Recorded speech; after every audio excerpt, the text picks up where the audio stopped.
Yang di Medan, dugaan ijazah palsu sudah naik ke penyidikan di Medan. Laporan dari Samsul ya, yang di Medan sudah naik ke penyidikan. Ya, yang laporan saya kita harapkan segera. Pokoknya Rasman nggak boleh lepas dari hukum. Gua akan kejar kemanapun. Hai botak.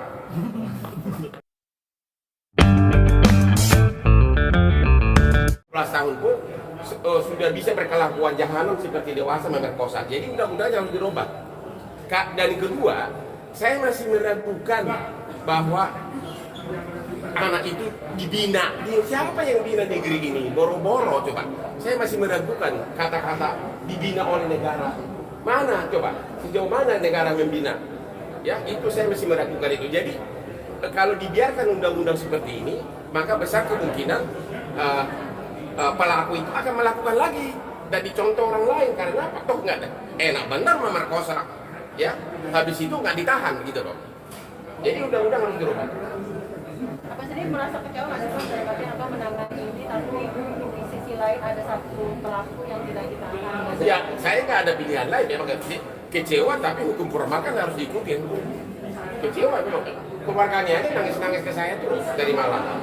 Pak, gimana sih, masa harus bebas sih? Tapi ya susah menerangkan bagi saya kepada orang yang bukan hukum undang-undangnya. Makanya tadi Pak Kapolres sudah menjelaskan gitu. Ya. Apa rencana Sabtu ke sana ketemu sama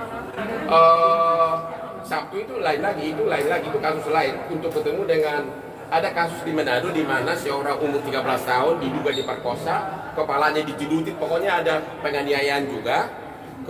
Kemudian anak itu sebelum meninggal, ya sampai geger otak, sebelum meninggal anak itu sempat mengatakan siapa pelakunya, nama-namanya disebutin.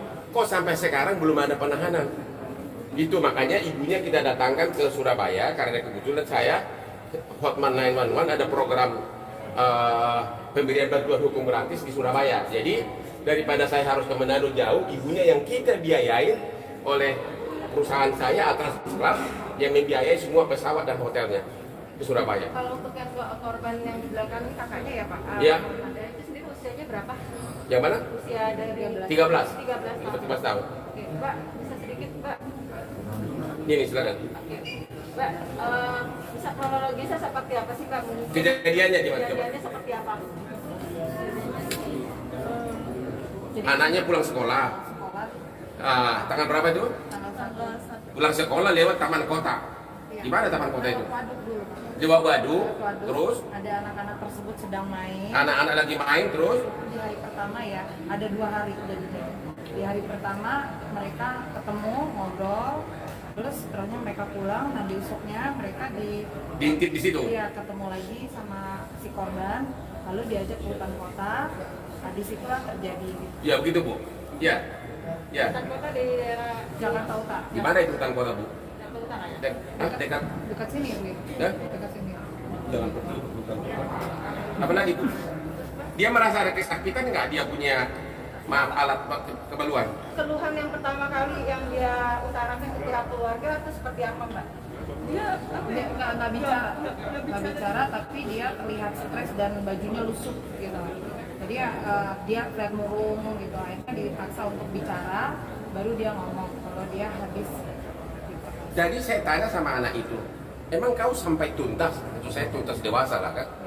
Enggak, saya cuma nempelin setengah, masuk. Dia punya itunya, habis itu sama temannya didorongin agar masuk semua. Tapi habis itu nggak sampai Bergantian. nggak bergantian gitu. Dan kau keluar tempel. Jadi seolah-olah tidak ada sampai tuntas. Itu yang kita ini. Makanya saya tanya, emang sampai saya tanya sudah punya air itu nggak? Enggak katanya. Ya itu tadi 12 sama 13 tadi ya? Iya. 11, jadi di bawah 12 tahun. Jadi nanti September ini satu anak tuh usianya baru 12 tahun. Tanggal 13. Yang lainnya umur berapa? Yang lainnya udah 12, 13. Ya. Mbak, ketika dia mengeluh ada diam seperti itu, keluarga reaksinya seperti apa Mbak awalnya? Ketahuannya itu dia nangis pulang ke rumah atau apa? Ketahuannya dia diperkosa? Sekolah biasanya Dia diam, ya? dia saya tanya dia dan Baru akhirnya ngaku dia diperkosa begitu. Ada luka nggak? Berdarah atau apa? Nggak ada. saya tanya anaknya dia Iya.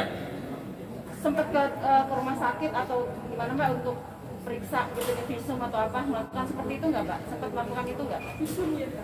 Udah visum ya? Terus Dan visumnya hasil apa? visumnya apa Mbak? Ada luka. Hah? Ada luka robek? Ada luka. Jadi kita tidak bisa komunikasikan ya. Ya intinya ada kerusakan itu.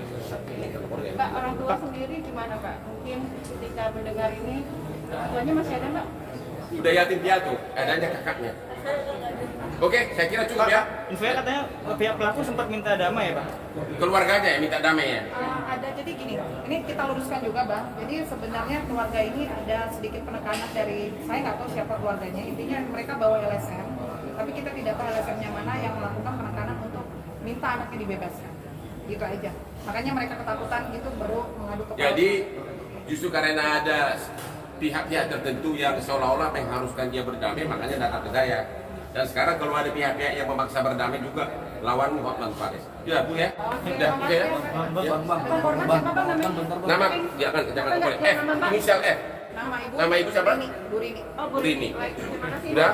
Bang, apa sih mendasari abang itu buat Hah? ikut serta mata dalam kasus-kasus kayak gini Bang? Kasusnya, oke, kriteriumnya Hotman 911 adalah kasus yang sangat menyentuh rasa kemanusiaan, Ya. khususnya yang dialami oleh rakyat yang ekonomi lemah, yang saya sekarang menyebutkannya pengais keadilan. Di Indonesia ini saking banyaknya ketidakadilan, bukan lagi namanya sudah nggak tepat pencari keadilan, tapi mengais-ngais gitu loh. Kalau mencari kan keadilannya ada. Ini mengais-ngais, saking susahnya keadilan itu, saking mahalnya keadilan itu.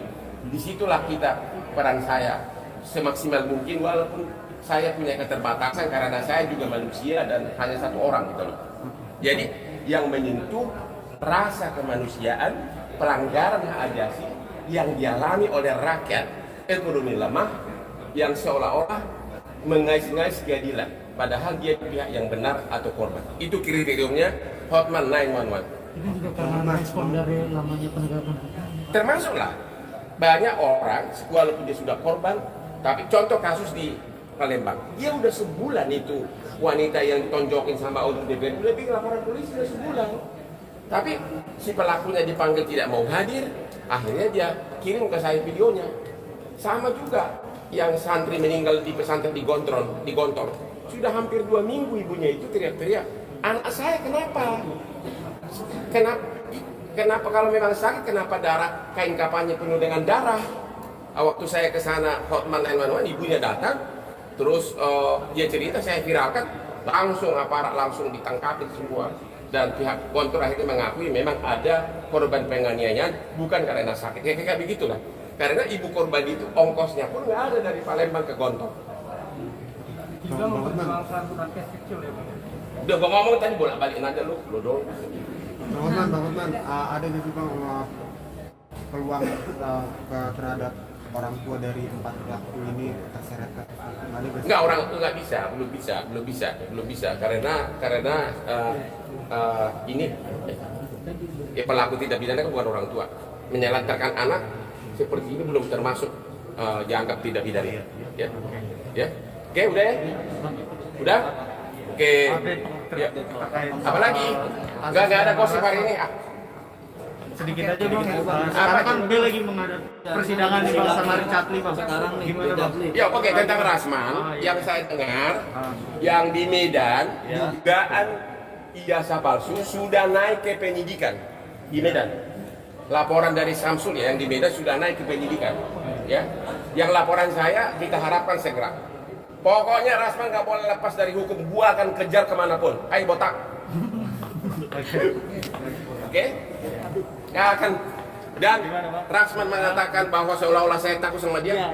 Justru waktu pertemuan di Mabes itu kan keharusan, kalau undang-undang ITE kan harus ada formalitas berdamai.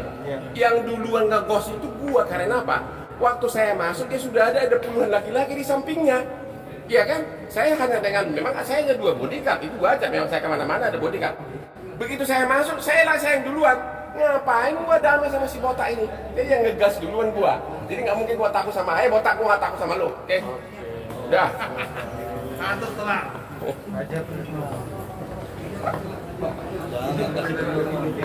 Apa? Suami baca istri sampai Nanti kasihkan yang buat saya. Nanti kan yang buat saya. Mana aspi gua mana? Udah naik mobil. Aku mau. Bawa apa? Bawa dia. Bang, thank you bang.